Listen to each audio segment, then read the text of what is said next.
BPL 2026 শুরু, আবারও cricket উৎসবে বাংলাদেশ।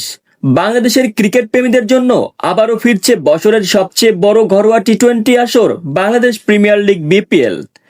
নতুন উদ্দীপনা, শক্তিশালী দল আর তারকা খচিত স্কোয়াড নিয়ে শুরু হয়েছে বিপিএল এর এবারের আসর।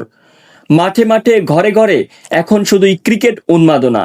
এবারের বিপিএল এ অংশ নিচ্ছে মোট 6টি ফ্র্যাঞ্চাইজি দল। দেশীয় তারকা ক্রিকেটারদের পাশাপাশি খেলছেন বিশ্বের বিভিন্ন দেশের অভিজ্ঞ ও জনপ্রিয় ক্রিকেটাররা। ফলে প্রতিটি ম্যাচই দেখা যাচ্ছে প্রতিদ্বন্দ্বিতাপূর্ণ লড়াই ও দর্শনীয় performance. Bangladesh cricket board BCB জানিয়েছে, এবারের বিপিএলে ম্যাচ আয়োজন, পিচ প্রস্তুতি, নিরাপত্তা ও সম্প্রচারে বিশেষ গুরুত্ব দেওয়া হয়েছে। দর্শকদের জন্য স্টেডিয়ামে উন্নত সুযোগ সুবিধার পাশাপাশি টেলিভিশন ও ডিজিটাল প্ল্যাটফর্মে লাইভ সম্প্রচারের ব্যবস্থা রাখা হয়েছে। বিপিএল 2026-এর ম্যাচগুলো দেশের একাধিক ভেন্যুতে অনুষ্ঠিত হচ্ছে। উদ্বোধনী ম্যাচ থেকেই দর্শকদের উপস্থিতি ও আগ্রহ চোখে পড়ার মতো।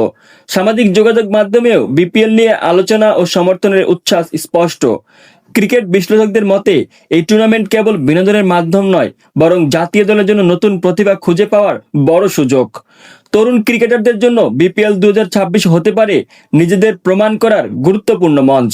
সব মিলিয়ে বিপিএল 2026 আবারও প্রমাণ করছে বাংলাদেশ ক্রিকেট শুধুই খেলার নয়, এটি আবেগ ও উৎসব।